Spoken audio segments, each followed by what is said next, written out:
भक्ति करने के लिए जितने भी साधनों की आवश्यकता है, वो साधन की आवश्यकता आपको भक्त बनाती है। और उस साधन की मुक्ति के बाद भी भगवत स्मरण बन जाए, उसी को कहते हैं प्रपन्न। साधन की आवश्यकता नहीं। सूरदास जी कौन है? प्रपन्न है। उनको ठाकुर जी को देखने के लिए नेत्र नहीं चाहिए।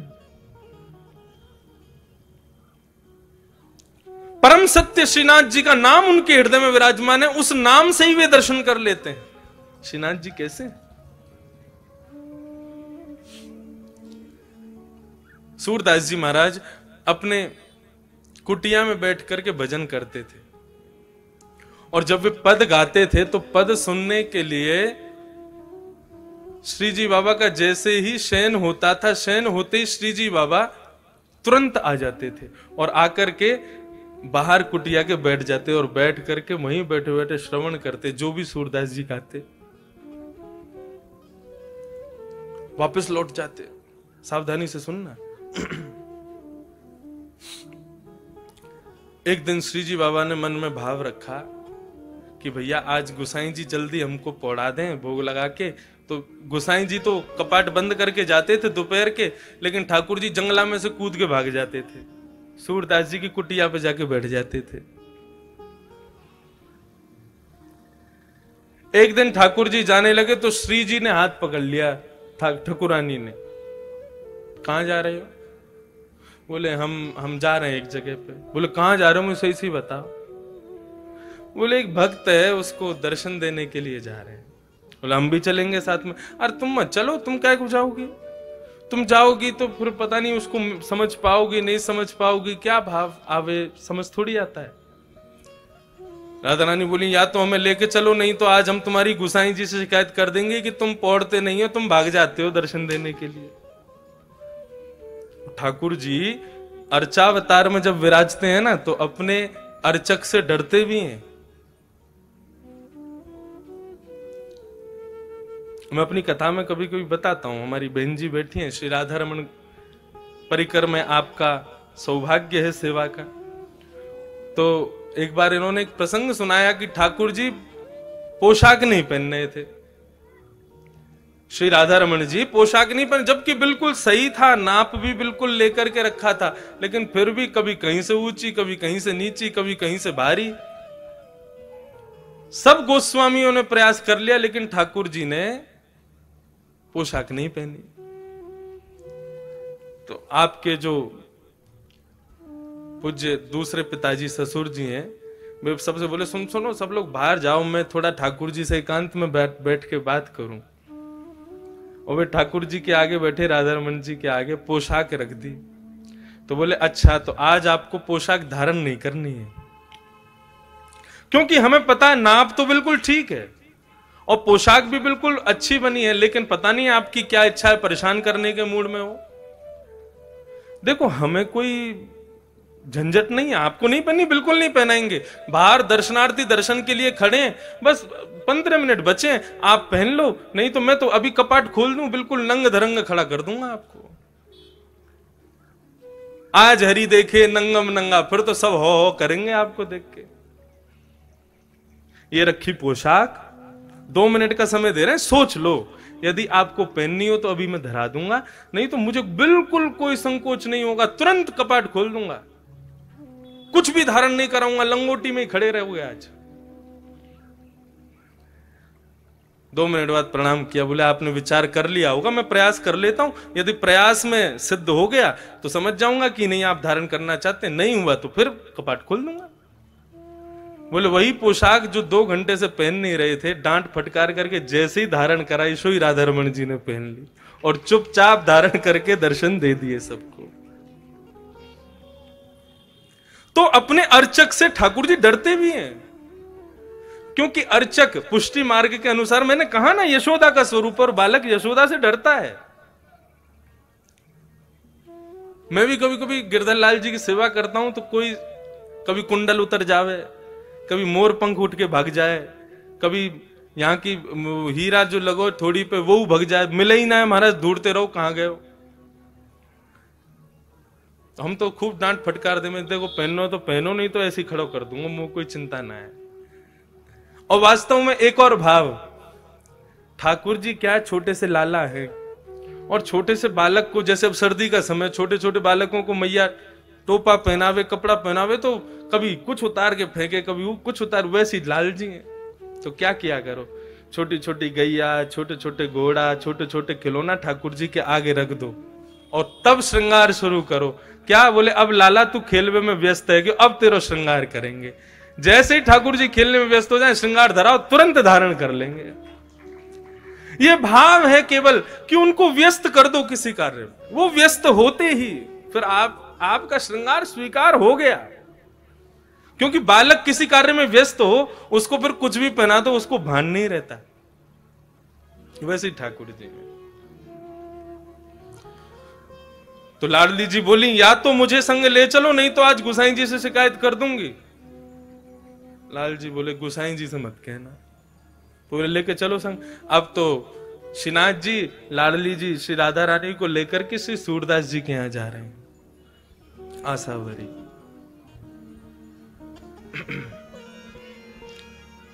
सूरदास जी की कुटिया में जाकर के दोनों प्रिया प्रियतम अविराजित हुए हैं, और दोनों इतने भाव से सूरदास जी के पद को श्रवण कर रहे हैं, लेकिन सूरदास जी को नहीं पता कि ठाकुर जी मेरे सामने बैठे हैं। पद का गान करते करते करते करते करते दोनों प्रिया प्रियतम ऐसे भावावेश में आ गए कि भूल गए कि हमें वापस दर्शन देने जाना है।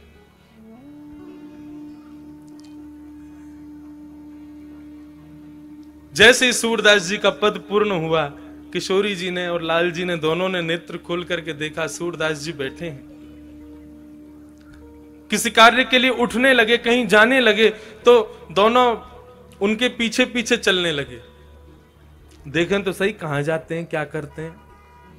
अब सूरदास जी अपनी लठिया से चल करके ऐसे आगे रास्ता देखते हुए, लठिया से अनुभव करते हुए चल रहे थे, और पीछे दोनों श्रीनाथ जी और श्री किशोरी जी दोनों चल रहे हैं।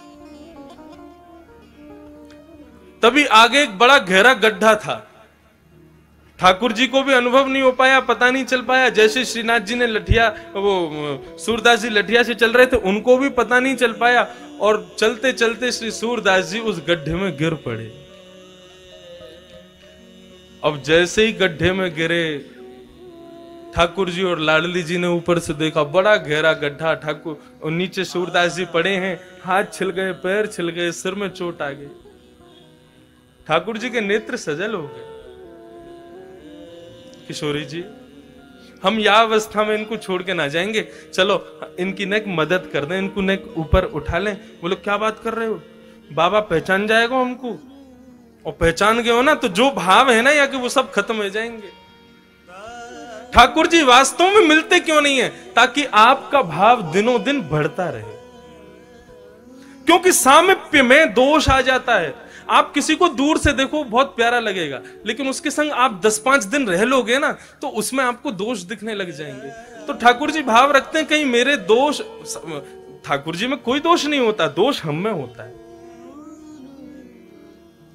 कहीं हमें कोई दोष ना आ जाए, हमारी भक्ति में दोष ना आ जाए, इसलिए ठाकुर जी दूर ही रहते हैं। लेकिन लाडली जी कहने लगी, ठाकुर जी मत करो। ठाकुर जी बोले, नहीं, मैं ऐसे ना देख सकूं सूरदास को। तुरंत ठाकुर जी ने अपनी काली कमली उतारी और नीचे गड्ढे में डाल दी, और किशोरी जी से कही, आप मेरी कमर पकड़ लो, मैंने काली कमली पकड़ ली है, अब सूरदास जी या को पकड़ के ऊपर आ जाएंगे। सूरदास जी अपनी लठिया खोज रहे हैं, कहां गई। तभी ऊपर से ठाकुर जी बोले, बाबा। और जैसे ही बाबा शब्द सुना है, सूरदास जी ने रोम रोम नृत्य करने लगा। जितनी पीड़ा थी सब दूर हो गई, नेत्रों में मानो आंसू छलक पड़े हों। बोले, ये स्वर तो मेरे श्रीनाथ बाबा का ही हो सकता है। हाँ भाई, कौन है भैया? बोले, भैया बाबा हम यहीं ब्रजवासी हैं, गैया चरावे जामे, आपको पड़ो भयो देखो तो सोची ने आपकी मदद कर दें। हाँ भैया, बड़ो भलो करेगो ठाकुर तेरो। भैया कैसे आऊं ऊपर? बोले, मैंने अपना पटका डाल दिया नीचे, आप आकू पकड़ के ऊपर आ जाओ। सूरदास जी उस पटके को पकड़ रहे हैं, और यहां से लाडली जी ठाकुर जी को खींच रहे हैं, ठाकुर जी सूरदास जी को ऊपर खींच रहे हैं। क्या स्वरूप है वे। सूरदास जी के मन में भाव आ गया, जैसे ही पटका पकड़ा उसकी सुगंधी को जब अपनी नासिका से ग्रहण किया, बिल्कुल दृढ़ निश्चित हो गए कि ये तो ठाकुर जी हैं और कोई नहीं हो सकता। जैसे ही गड्ढे से ऊपर निकल करके सूरदास जी आए, जानबूझ करके ऐसा भाव दिखाया कि मानो झटके से गिर पड़े हों, और गिरे तो कहां गिरे, श्री लाडली जी के चरणों में जाकर के गिर गए। और गिरते ही बड़ी चतुराई से श्री किशोरी जी के एक पांव की पाजेब को सूरदास जी ने पकड़ करके खींच के अपनी जेठ में भर लिया, और भर करके ठाकुर जी खड़े हो गए, किशोरी जी खड़ी हो गई, सूरदास जी भी व्यवस्थित हो गए। ठीक है बाबा, अब तुम बाहर आ गए हो, अब पीछे को मत जाइए, गड्ढा तुम यहां चले जाओ। और ठाकुर जी ने किशोरी जी को आता हो, जल्दी चलो, गोसाई जी दर्शन खोल देंगे, नहीं मिले तो बहुत डांट पड़ेगी। अब किशोरी जी जैसे ही चली, तो चलते ही एक पांव की तो छम आवे आवाज, दूसरे पांव की आवाज ही नहीं। किशोरी जी ने नीचे देखी, बोले हमारी पाजेब कहां है? अब तो ढूंढने लगे तो दूर ही दिख गई, बोले पाजेब हाथ में लटक रही है सूरदास जी के। किशोरी जी बोली मेरी पाजेब रह गई है। ठाकुर जी बोले दूसरी दिलवा देंगे, चलो। वो नामों को तो वही चाहिए जो सूरदास जी पे। बोले तुम फंसवाओगे आज, सूरदास बाबा तो जन कब छोड़ेगा, लेकिन आज गोसाई जी बहुत डांट लगाएंगे। किशोरी जी बोली हमको तो वही पाजेब चाहिए। तो बोले तुम ही लिया। बोले मुंह को डर लगाया बाबा, ते मैं ना जाऊंगी, तुम ही मांगो। लाडली जी तो चाह रही है कि ये कृपा आज कर ही दे इनके ऊपर। ठाकुर जी फिर से गए, बाबा हाँ हाँ भैया बोलो। वो हमारी एक पाजेब आपके पास रह गई है, आप कृपा करके हमको प्रदान कर दो। ठाकुर जी बोले, वो सूरदास जी बोले भैया मैं कैसे मान लूं ये पाजेब तुम्हारी है? अब भैया मैंने तुम्हें दे दी और फिर कोई आयो कि बाबा मैंने तुम्हारी सहायता करी, मेरी पाजेब गिर गई, तो मैं तो झूठो रह जाऊंगा। ठाकुर जी बोले तो आपको पता कैसे चलेगी कि या की दूसरी पाजेब कौन के पास? आप पे आंख तो है ना? बोले आंख ना है लेकिन हाथ तो है ना, अनुभव कर लूंगा मैं। तो बोले क्या करोगे? बोले दूसरी पाजेब जो है का है, वो मेरे हाथन के आगे आप चरणन में धारण करके ही दे दो, मैं वह पाजेब को हाथ से स्पर्श कर लूंगा, सो दूसरी पाजेब पहना दूंगा। किशोरी जी मुस्कुरा गए, बोले सूरदास जी समझ गए कि ये ठाकुर जी पधारे हैं। ठाकुर जी बोले आओ। अब तो किशोरी जी आगे आई, आगे आकर के खड़ी हुई, सूरदास जी से कही सूरदास जी नीचे बैठो, नीचे देखो, एक पाजेब देख लो और दूसरे पाँव में पहना दो। जैसे ही पाजेब देखी तो समझ गई, बोले हाँ भैया तुम्हारी है। दूसरे पाँव में पाजेब पहना करके श्री किशोरी जी के चरणों से लिपट गए सूरदास जी, अपने नेत्रों के जल से उनके पैरों को धोने लगे। बोले कृपा करो प्रभु, मैं पहचान गया हूं आप पधारे हो मुझ पे कृपा करने। किशोरी जी ने सूरदास जी को उठाया और ठाकुर जी, किशोरी और सूरदास जी तीनों को आलिंगन किया। और आलिंगन करके ठाकुर जी और किशोरी जी ने अपने हस्त कमल से जैसे ही सूरदास जी के नेत्रों पे हाथ फेरे, बोले बाबा आंख खोलो। बोले मैं देख ना सकूं? बोले खोलो तो सही। जैसे ही नेत्र खोले तो श्रीनाथ जी राधा रानी के संग में सामने खड़े हुए हैं। बोला भक्त वत्सल भगवान की